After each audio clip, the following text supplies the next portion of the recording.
Welcome back to The Europeans, the podcast that every week tries to tame the wild beast that is European politics and make it vaguely understandable. This is Katy speaking to you from a very wet Paris, and I'm talking to my charming co-host over there in Amsterdam. How are you doing, Dominic? Hey, that's a very nice introduction. Are you feeling in a good mood today? Well, last week you did a interview-themed intro in that you made it food-based because we had a food-based interview. And this week we have a wild beast-themed interview. Oh, See what I did? More on that later. Yes, I do.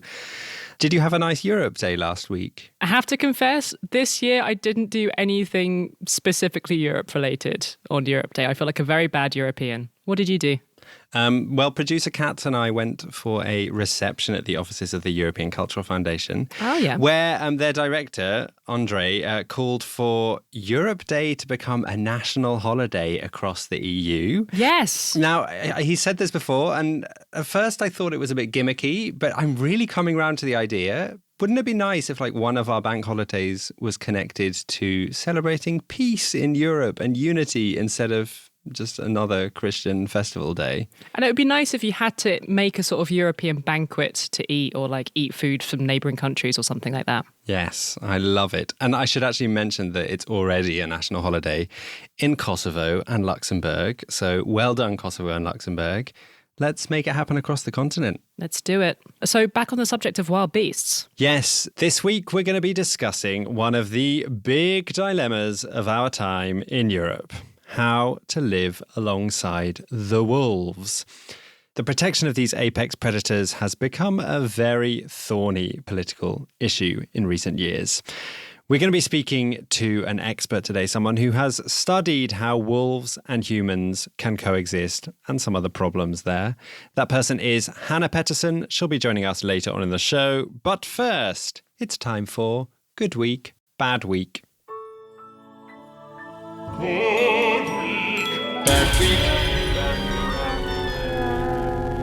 Who's had a bad week, Dominic? Katy, I'm afraid I'm going to flagrantly break your prohibition on discussing the Eurovision Song Contest. And I'm going to give bad week to Eurovision organisers, the European Broadcasting Union, which I will refer to here on as the EBU because it's a bit of a mouthful. Mm-hmm. They're getting bad week after they ran possibly the most chaotic, divisive and controversial Eurovision Song Contest in the competition's history. I mean, this is the first year in a really long time that I didn't actually watch Eurovision. I had family visiting, and also the voting finishes way past my bedtime now that I'm a parent. But I sort of followed it a bit online and it looked like absolute chaos. So I'm glad that you're here to break the whole thing down for me. Yeah, the 24 hours before the grand finale of the competition were completely mad. I don't think I've been so glued to Twitter since the last US presidential election. And honestly, I don't really know where to start because so much happened in Malmö, and I'm definitely not going to be able to discuss all the ins and outs of all the happenings in the next few minutes. But I thought maybe I should start by giving you an idea of the level of anger that is being directed at the organisers, the EBU. Here's a quote from the singer representing Ireland this year, an artist called Bambi Thug, who achieved a very respectable 6th place in the competition with their bewitching number Doomsday Blue. After the competition, Bambi Thug said the following to reporters, and please excuse my language. They said, "It has been so hard and so horrible, and I'm so proud of us. And I just want to say we are what the Eurovision is. The EBU is not what Eurovision is. Fuck the EBU. I don't even care anymore. Fuck them. The thing that makes this is the contestants." Wow, that's quite some anger. It really is. And Bambi is by no means the only angry artist. For example, the Lithuanian entrant put out a statement saying he wished he hadn't taken part in the final altogether. Bambi was one of 2 non-binary artists performing in the contest this year, and the other non-binary artist was Nemo, the Swiss entrant who went on to win the competition with their song about discovering their identity called The Code. They actually beat bookmakers' favourite Croatia to take the trophy. Little sidebar, this is the first time the bookies got it wrong since 2018, which I was quite pleased about. Well, there you are. And actually a funny thing happened with the trophy itself. Nemo was handed it and it almost immediately broke in two in the most perfect metaphor for all the chaos and anger at this year's song contest. Oh, no. The competition slogan is United by Music, but I think Disunited by Music is probably more appropriate. So it feels like there were 15 mini scandals around the competition this year, but one of them was about the Dutch contestant who got disqualified at the last minute.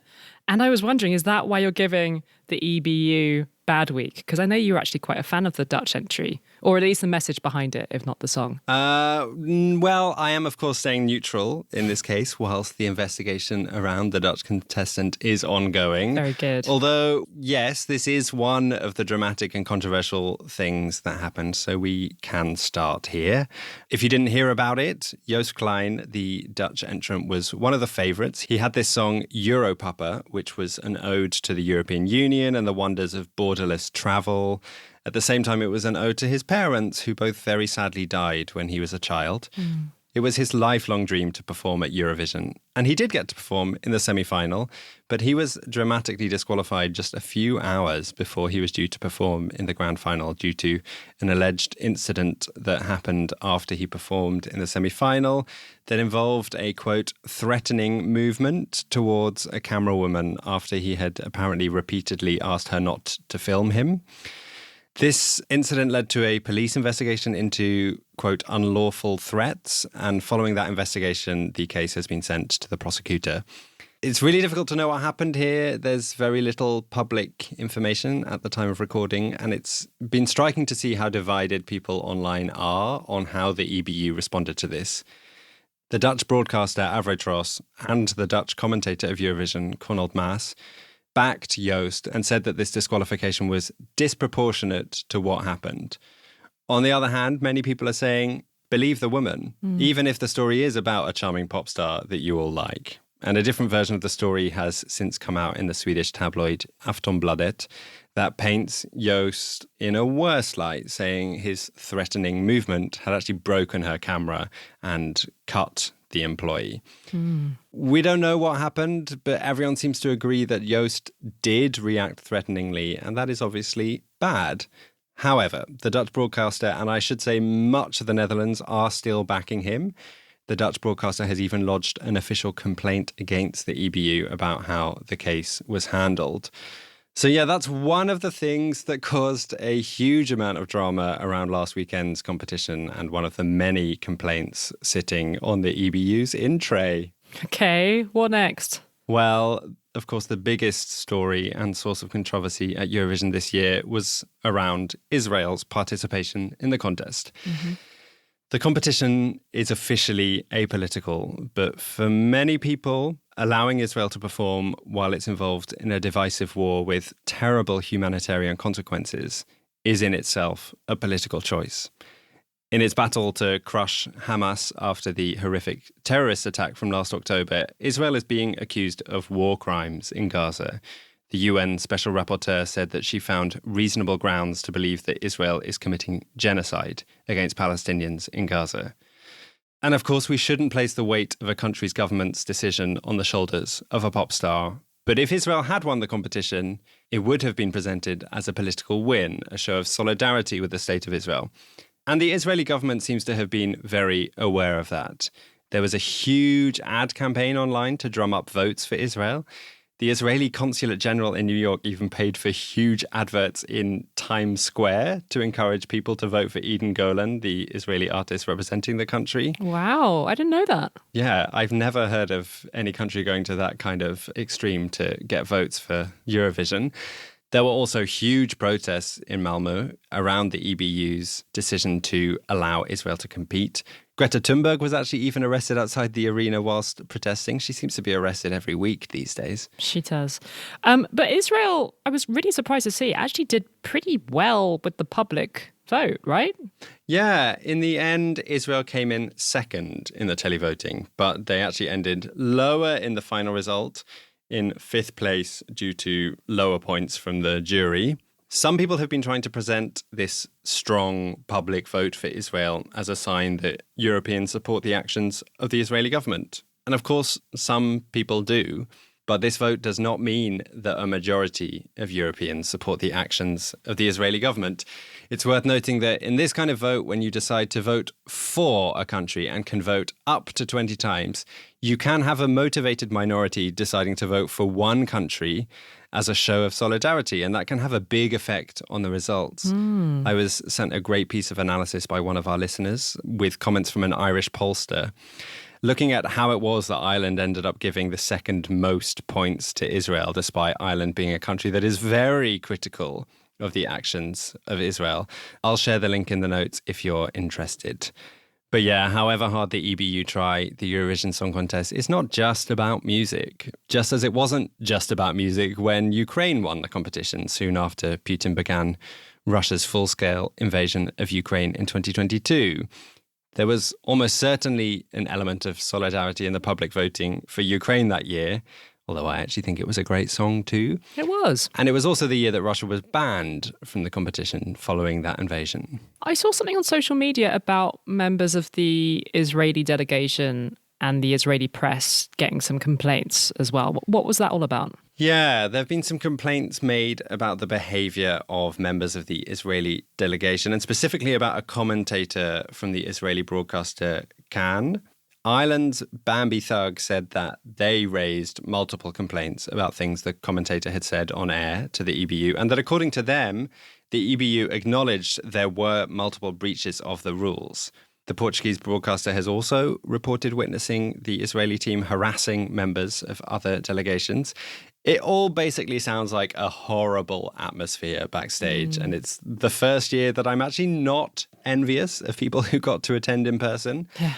The Portuguese broadcaster have also lodged a formal complaint to the EBU due to an odd thing that happened where the grand finale performance of the Portuguese act wasn't uploaded onto YouTube immediately, unlike for the other acts.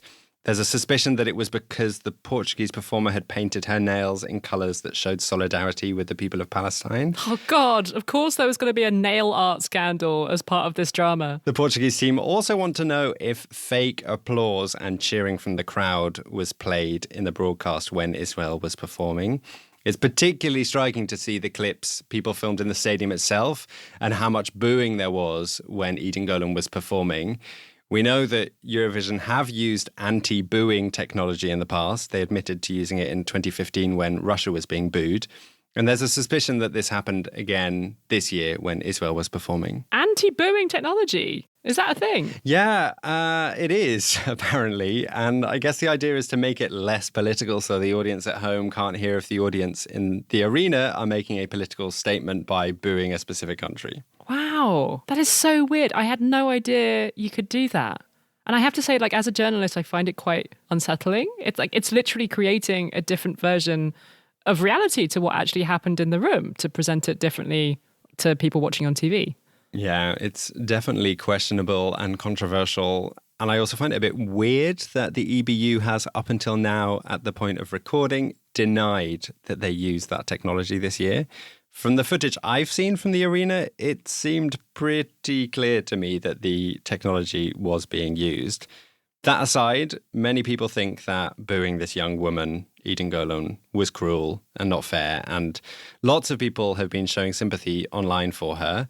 Although I was actually talking to a sound technician randomly at work the other day whilst I was getting my microphone put on, and he pointed out she was wearing in-ears, which means she won't have heard any of the booing. So maybe it's fine.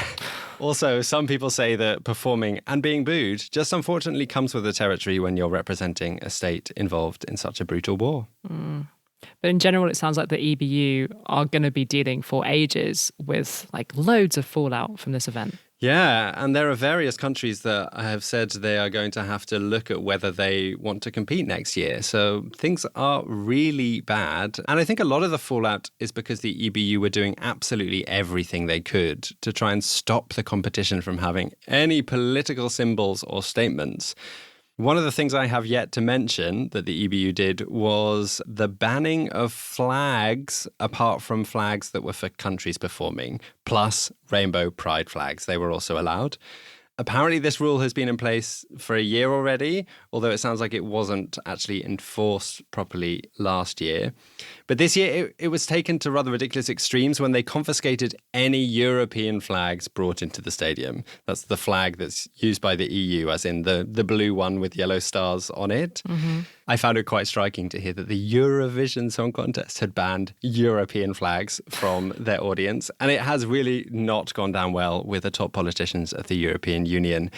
There is a European election coming up in 3 weeks, lest you forget, and it's a pretty weird message to say to Europeans that they cannot show their celebration of European togetherness with a flag at a song competition that's about uniting around music. Right. And as friend of the pod, Alexander Breza pointed out on Twitter, the flag is actually not an EU flag officially. It's the European flag. It's used by the EU, but also by the much broader club of the Council of Europe. It was actually first designed for the Council of Europe and only later adopted by the EU. It's a little interesting piece of history, flag history for you all. I actually didn't know that. I think it was a particularly jarring decision from the EBU, considering that on the same night, record numbers of Georgians were taking to the streets in Tbilisi, carrying these European flags, protesting against the passing of a Kremlin-style foreign ownership bill. Katy talked about it on the show last week. I saw that Politico reporters have asked the EBU if Georgia's government-controlled broadcaster, a member of the EBU, placed any pressure on the EBU to ban the flags from the stadium, which would be a big scandal if that was the case. But Politico hadn't received an answer when publishing, so I'll be keeping an eye on that one. Anyway, Flaggate, as I've decided to call it, made its way right up to the top of the European Commission, with President von der Leyen's office even putting out a statement that is very critical of the flag decision. The Greek European Commissioner, Margaritis Schinas, was particularly angry about the decision. He said it was mind-blowing, that he would be seeking explanation and clarification, and that he will not let this pass. Just to be clear, the EBU, the Broadcasting Union, it's not actually part of the EU, is it? No, it's not part of the EU. It's an alliance of public service media organisations that's based in Geneva, and the member countries are much broader than just EU countries. It even includes some authoritarian states like Azerbaijan. It's probably quite a difficult club to keep together, I imagine. And in fact, both the broadcasters of Belarus and Russia were indefinitely suspended over the past 5 years because they were determined to have become too much of a mouthpiece for their respective regimes.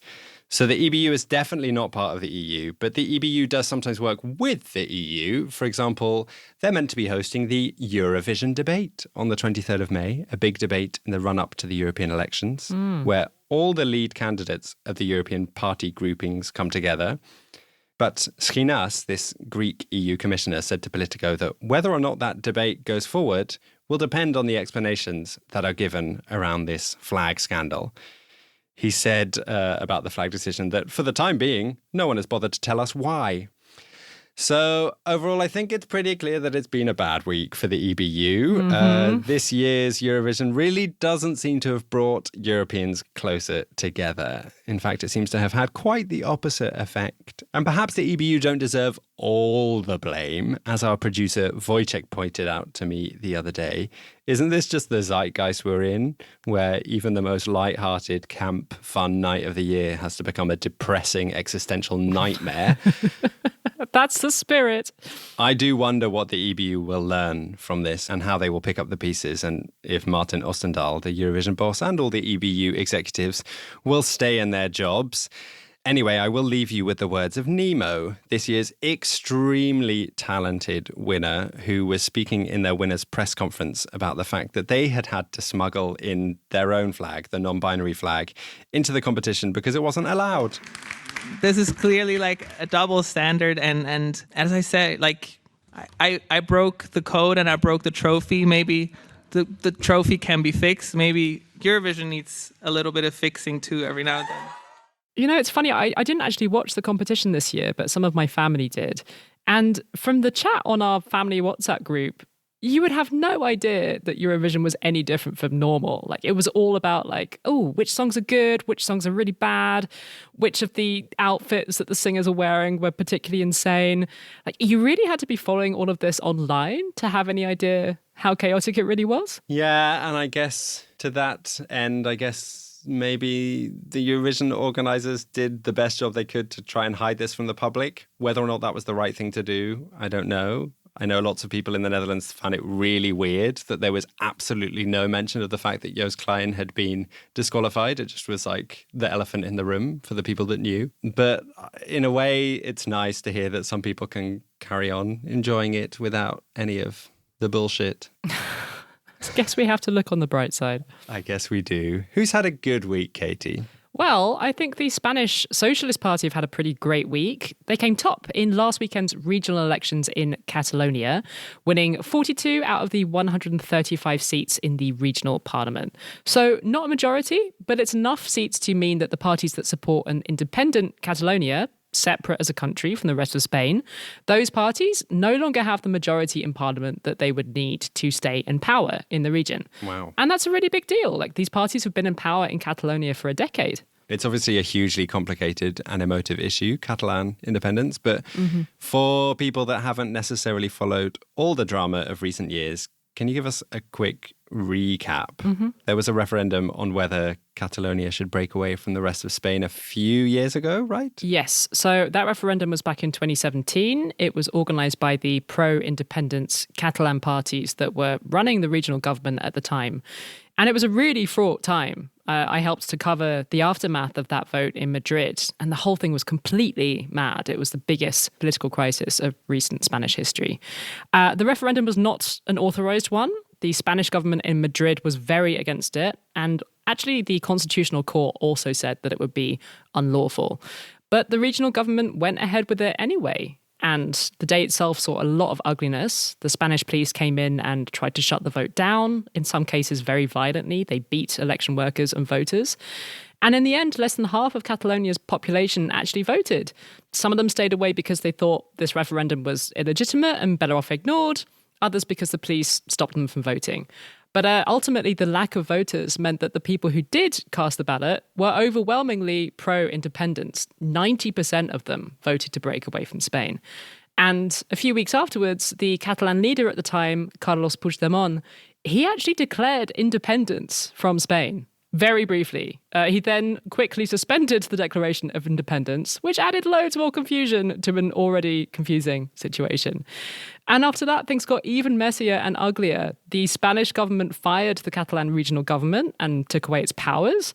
And that was really controversial in a region that, under the Franco dictatorship, had really had its separate identity suppressed, and so was fiercely protective of the significant autonomy that it has had more recently over its own affairs. A bunch of Catalan political leaders were jailed over this referendum, and as for Puigdemont, the main separatist leader, he fled the country, and he's been gone ever since. He moved to Brussels, he got elected to the European Parliament. More recently, he's been based out of the south of France. And he kind of became a cult figure for supporters of Catalan independence, this kind of romantic exiled leader. But he's been living under the threat of being arrested if he ever set foot in Spain again. But that situation has changed now, right? It's about to. And that is because of what happened in Spain's national elections in July last year. Pedro Sanchez, Spain's prime minister, he ended up in a really awkward situation after those elections. He was desperately trying to find a workable government. And he ended up turning to Puigdemont, this firebrand separatist. And he basically said to him, you know, your party have just won 7 seats in the national parliament. What can I give you in exchange for them supporting my government? And Puigdemont says, I want all of the charges dropped against myself and everyone else who got imprisoned or charged over the referendum. I want an amnesty. And Sanchez had no choice but to say, okay, fine, I'll give you what you want. I mean, to be fair, he'd already been trying a more conciliatory approach towards the separatists. He had pardoned already the politicians who'd been put behind bars over the referendum. But this amnesty deal would allow Puigdemont himself to finally come home as a free man. And that was a pretty humiliating thing for the Spanish government to accept after years of trying to extradite him. But it was ultimately a price that Sanchez was willing to pay so that he could actually form a government. And now Sanchez and his socialists have won these elections in Catalonia. What are we supposed to make of that?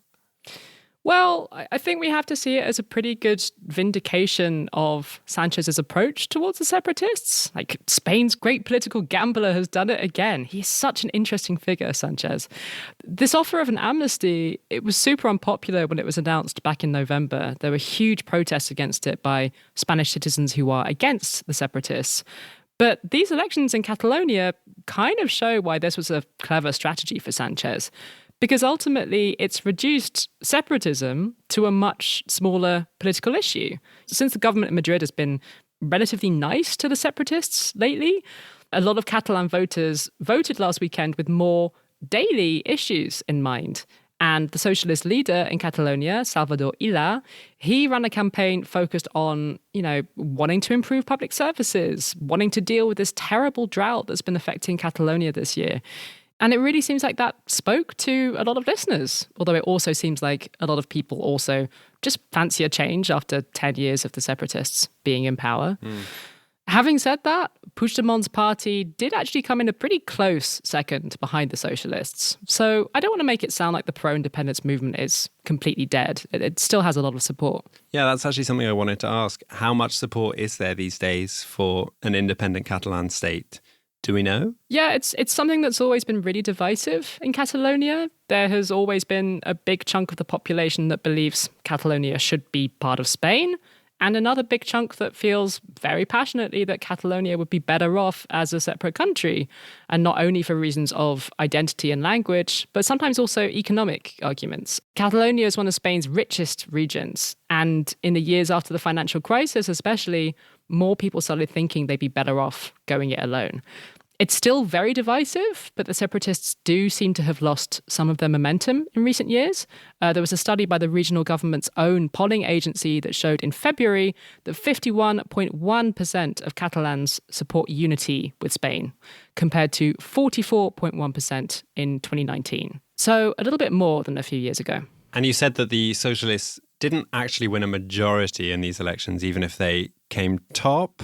Are they definitely going to be able to take power over the regional government in Catalonia? That's the big question. You need 68 seats to get a majority in the Catalan parliament, and socialists only have 42. So they're going to have to find some friends to team up with. It seems like they might just be able to scrape 68 seats if they team up with a party further to the left than the socialists, called Comuns, as well as the Catalan Republican Left Party, who do actually support independence. But if the socialists don't manage to scrape a deal together, here's the interesting thing. Carlos Puigdemont, the separatist who came in second, he might actually have a shot at being president of Catalonia again. Technically, he said that if he lost this election, he would just retire and enjoy spending some time actually living with his family again, now that he's very soon going to be allowed back into the country. And it's hard to see what kind of a government Puigdemont could actually form, given that the pro-independence parties don't actually have enough seats between them for a majority. But you never know. You have to remember that Puigdemont holds a lot of power over Spain's national government right now. So you can imagine this crazy situation where he, maybe orders the MPs from his party to stop working with Sanchez's national government if he's not allowed to be president of Catalonia or something like that. I honestly think Spanish politics is so interesting right now. Like, for nerds like us, it is really one of the most interesting countries in Europe to be kind of following along with popcorn. And actually, I just want to add, before I wrap this up, if you do want to follow all of this drama, there is no better person to follow on Twitter than friend of the show, Aitor Hernandez Morales, Politico's correspondent covering Spain and Portugal. His tweet threads are so good. I will post the one that he did about these elections in the show notes. It's that time in the show where we like to thank the lovely people who have decided to support us on Patreon because they value what we do here. Thank you all so much. This week we have two new supporters to thank, Jonken and Barati. Thank you, guys. I know everyone gets bored of us saying it, but this podcast is entirely reliant on the generosity of its listeners. There is no media mogul funding this thing. Maybe if you are a media mogul, get in touch. Not if you're Rupert Murdoch. Not if you're Rupert Murdoch. And actually, we really like just being accountable to our listeners rather than an evil media mogul. So if you would like to keep this show proudly independent, we would love it if you could send any amount of cash that you can afford, big or small, to our Patreon fund, patreon.com/Europeans Podcast.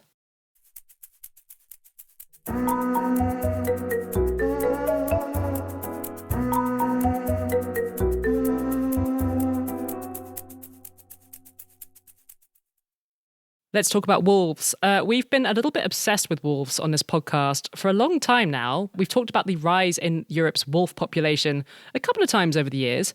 And this obsession grew significantly 2 years ago when Ursula von der Leyen, the president of the European Commission, she suffered a personal tragedy involving a wolf. Her family's beloved pony, Dolly, who was 30 years old, was killed by a wolf. And this itself was very sad, but this personal tragedy also seems to have contributed in a very real way to Ursula von der Leyen seeking to change the direction of European policy. She's been pushing since late last year for the protection status of wolves to be downgraded in Europe. Although I should add that Hanna, the expert that we're about to speak to, has cautioned against this narrative of like Europe's most powerful woman against the wolf. This is a conversation that people have been having in Europe for a little while now.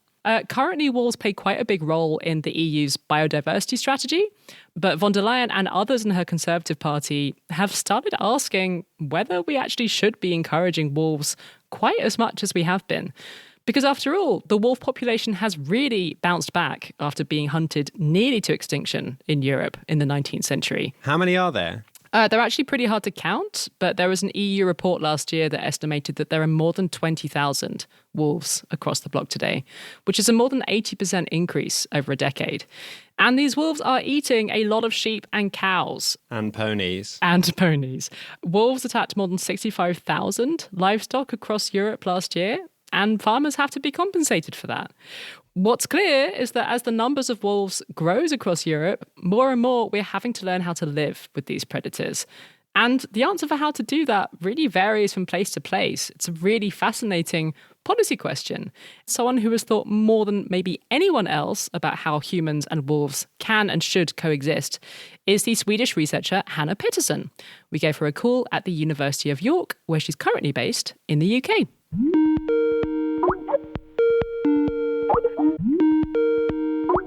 Hanna, thank you so much for joining us. Thank you for having me.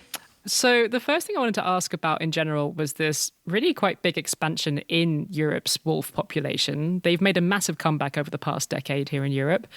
How much of that is because we've had active policies to encourage it, and how much of this has happened just without humans trying to make it happen?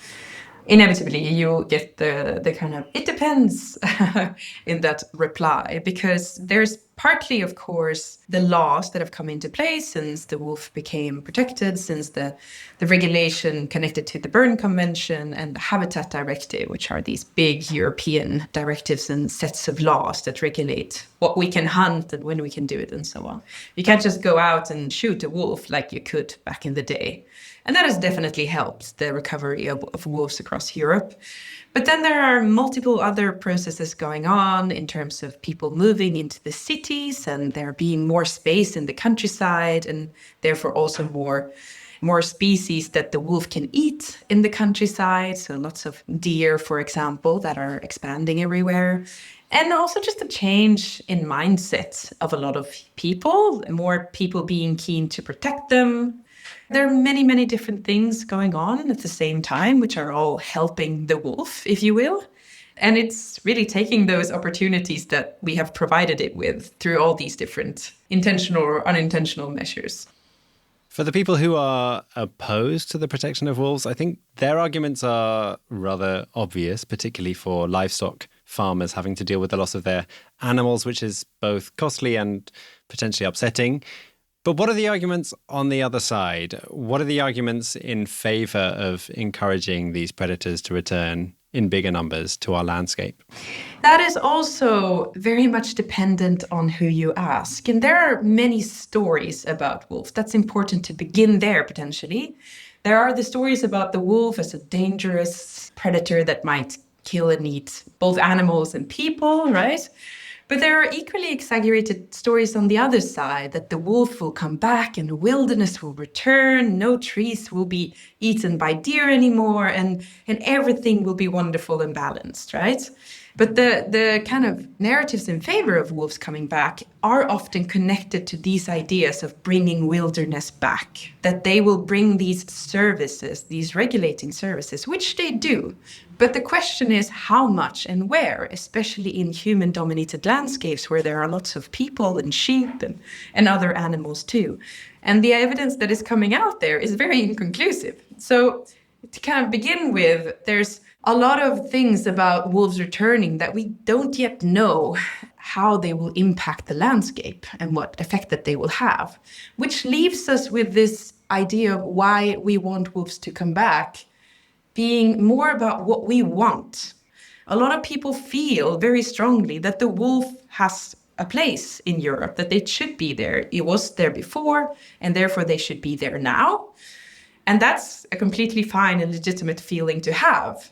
But we should be careful about justifying that feeling with particular stories and evidence, which actually doesn't exist, about all the benefits that they will bring. Because there are, for sure, benefits of wolves, but there are also disbenefits, and those will depend a lot depending on which place you're talking about. So your work focuses on how humans and wolves can and should coexist. And for your PhD, you studied different areas of Spain, which were approaching the question of this coexistence a little bit differently. Can you tell us a little bit more about what you found? I was interested in knowing, are there places out there where people and wolves are living together relatively harmoniously? And what can we learn from those places? And can we amplify those? And I did that through several case studies in Spain, because it's a typical country where wolves actually didn't go extinct. They were still there, but they have spread and increased. So we have those cases where people have been living with wolves for a long time, and some places that are kind of well known for coexistence. I was curious to kind of explore what was going on there. And what were some of the measures that people were using to coexist with wolves in Spain? In one place where I was working, for example, in Sierra la Culebra, the shepherds, they were shepherding their sheep still, like they were with their sheep all throughout the day, and then they locked them in at night, and then they had these massive livestock guardian dogs. And in the past, they didn't need that many livestock guardian dogs because there were perhaps not that many wolves around. But as the wolf population in these areas have kept growing, they've needed to increase the number of livestock guardian dogs. So these livestock guardian dogs in this particular place worked quite well. In some cases, it was still very complicated. Other people coming through the area, walking their private pet dog, and that causing issues. Tourists coming in and being hunted by these livestock guardian dogs who are trying to guard the livestock. So it's not a simple story of that working perfectly every time, right? But yes, they had quite few losses. But they also had very, very high costs, because the way the systems work now in terms of support and compensation, only the people who lose sheep will get support. But these people who were doing all this work to prevent their sheep from becoming attacked, they get nothing. And that's, I think, one of the most important findings of my research, is that we really got to change the way we work with coexistence. Rather than going to the places and bringing the wolf back to places who don't want them, we need to start in the areas that have really good conditions for coexistence, but are currently vulnerable to disappearing because of a lack of support. You just came back a couple of weeks ago from your most recent fieldwork in Sweden. Did you find very different things there than you found in Spain? Yeah, so I was interested in exploring another type of system where you, instead of paying for the number of livestock that a wolf has killed, you pay according to the number of large carnivores that are in a particular area. So you pay for the presence of the carnivore rather than the damage it produces. Sweden does have this system in the Sami reindeer herding district, which is about half of Sweden's surface. So the Sami communities will be paid every year according to how many large carnivores there are. The practice is a bit complicated, as always, because these types of systems where you pay according to how many carnivores there are very dependent on the monitoring of these carnivores, right? Knowing exactly how many they are and where they are. And that is very difficult. And that was very difficult in Spain because monitoring wolves without snow is very difficult. So you have to basically drive around the countryside on endless gravelly, bumpy roads and looking for wolf poop or doing these howling surveys. So the number of wolves in Spain is very uncertain. And there are similar things in Sweden because up north in Sweden, it's in the Arctic Circle where I'm working, there's the tundra and very, very sparsely populated.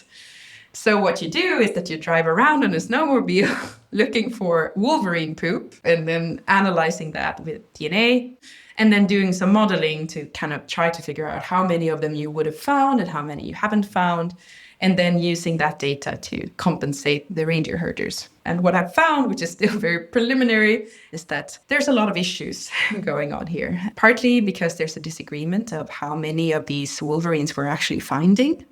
The second issue being that Sweden, which is one of the richest countries in the world, is not coughing up the right amount. So we have an estimation made in the end of the 90s about how much approximately damage a wolverine is creating. But that amount hasn't been adjusted since then. So the fuel, the price of the reindeer and so on has gone up a lot, whereas the payment and the compensation has stood still. So if Sweden is struggling to pay what it costs to live with these large carnivores, one might wonder, how are all these other countries going to pay? The truth is, unfortunately, that large carnivores are quite inconvenient to live with and very costly for a minority of people who carry most of the burden. And the question then is, how do we redistribute that burden on a societal level? And we can do that, and we do have the money for that, but we need to prioritize it. Obviously, an alternative would be to lower the protected status for wolves across Europe. Is there an argument for that, in your opinion? And if so, what kind of effect would that have? Conservation is a discipline that is tasked with fighting against extinction. And at some point, if you're successful, the animals will no longer be in need of conservation. Some would argue that that's the case for the wolf now, that we don't need to be worried about every single wolf surviving anymore because there are enough of them. So if the wolf is downlisted from strictly protected to protected, which is the distinction being discussed right now, the member states will still have to ensure that the wolf is in a favorable conservation status, meaning that they won't go extinct, essentially. But you might be able to do more in terms of culling or hunting and so on. But there's a lot of disagreement about that. If you look very locally, there are wolf populations that are endangered, right? If you zoom into Luxembourg, there will only be, they will always be endangered in Luxembourg because there will only be a few of them, right? But if you zoom out to the European continent and see it as one big population, they're definitely not endangered anymore.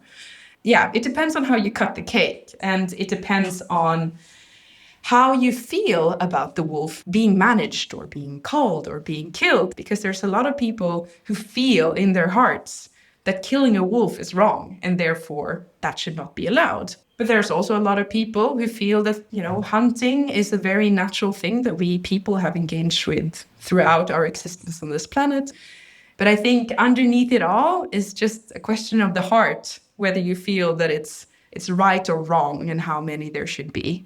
Well, I want to hear about howling surveys. That's one thing, but maybe that's for another interview because that sounds amazing. Yeah. So you go out at particular times and you howl to the sky and see if somebody responds. Wow, that is the best way of counting wolves. That's somebody's job. I know people who do this, and it can be quite awkward because, you might be standing there howling to the sky and somebody passes by and it's a bit, have to explain why you're standing there by your car and sounding like a wolf.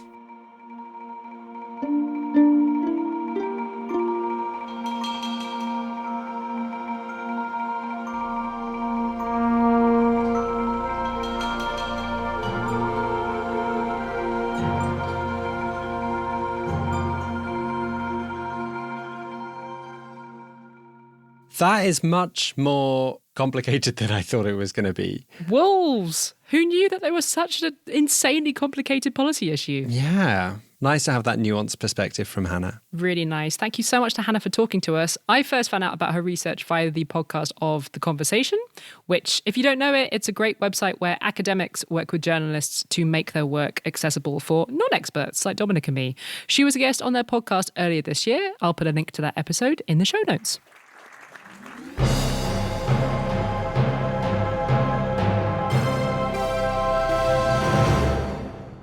What have you been enjoying this week? This week, I finally started watching the HBO series The Regime. Oh, yeah. In which Kate Winslet plays a rather wacky dictator of a fictional Central European country.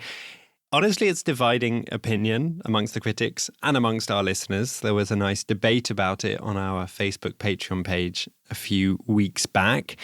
Most people think it's like imperfect, but has some entertainment value in its absurdism. And it's quite intriguing looking behind the scenes and imagining what a dictator's life is like. Kate Winslet is, of course, absolutely amazing, as she is in everything that she's involved in. I think it's worth giving it a try for her, really, even if you don't quite get to the end of the series, which I have to admit I might not. I am, however, really enjoying some podcast episodes that were released to accompany it. They're on the podcast Cautionary Tales, which I've actually talked about in this segment before. The episodes were recommended to us by our listener, Willem. Thank you, Willem. And the first one is called Inside the Bizarre World of Dictators. It takes a look at the social science behind dictators using psychology and game theory. And there's quite a fascinating section about the prevalence of germophobia amongst dictators. Ooh, that sounds great. I'm going to check that out. Yeah, it's really good. What have you been enjoying this week, Katy? I'm actually going to borrow my recommendation from a listener this week. It's for a film that has been on my radar for months now that I've been dying to go and see, but it's not available for streaming yet. And mysteriously, I haven't been able to find much time to go to the cinema lately as a new parent. So I've given up waiting, and I'm going to give this to you on the recommendation of Francesca instead. It is for the Italian film C'è ancora domani, or to give its English title, There's Still Tomorrow. And it is a beautiful, poignant film shot in black and white. It's set just after the end of the Second World War in Rome. And it's fair to say that this film has really struck a nerve in Italy since it came out late last year. It was directed by Paola Cortellesi, who also stars in it as Delia, a woman with a horribly abusive husband, who is determined to liberate herself. Francesca says it's the movie that we never had in the Italian neorealism wave, about the life of our grandmothers and mothers. It fills a gap in the collective conscience and memory with the point of view of women. She describes it as witty and moving. And this film has quickly become one of the most successful films in Italian history. I think it was actually the most watched film in Italian cinemas last year. Wow. And it has really struck a chord at a time when, you know, it's a historical film, but violence against women is a huge issue in the Italy of today. Around the time when the film first came out, there was a particularly high-profile femicide case. A 22-year-old student called Giulia Cecchettin was murdered in November, and her ex-boyfriend is on trial. Thousands of people went to her funeral. There's been a really huge wave of anger over the killing of this young woman just before she was about to graduate. So it really feels like the film for this moment. And something else that Francesca points out that's really interesting about this film is that it was denied public funding because it was not considered at the time to be a film that would be of much public interest, which just goes to show like how wrong the people that make these decisions can be sometimes. Francesca says that she hopes it will make it to the Oscars, and given the way that the critics have responded to it, I think she might be right. Yeah, it's a big hit across the whole of Europe at the moment. I really want to go and see it too. Quick note, unless you speak Italian, you will probably be watching this film with subtitles in whatever other languages you speak. And this reminded me actually that I got a really nice email a couple of weeks ago about another Italian recommendation that I gave a while back for the novel Lost on Me by Veronica Raimo.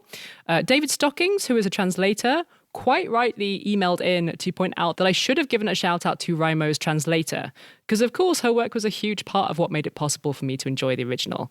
So I just wanted to give a big belated shout out to Leila Janesco, the wonderful translator who worked on the English version of that novel. And in the future, we will be sure to give full credit to the subtitlers and translators of things that we've enjoyed in translation. Good point.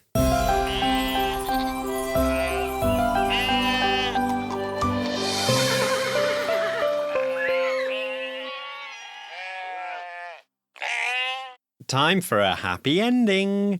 This week, I want to cheer you all up with the news that in a pioneering bit of legislation, Belgium has given labour rights to sex workers. Belgium became the first European country to decriminalise sex work in 2022. There are other countries like Greece and the Netherlands, for example, where it is legalised, but under certain conditions. But this labour rights bill is big. It means sex workers will be able to get access to pensions, health insurance benefits, and it also gives them employment protections like guaranteed working hours and wages. It also places limits on who can give contracts to sex workers.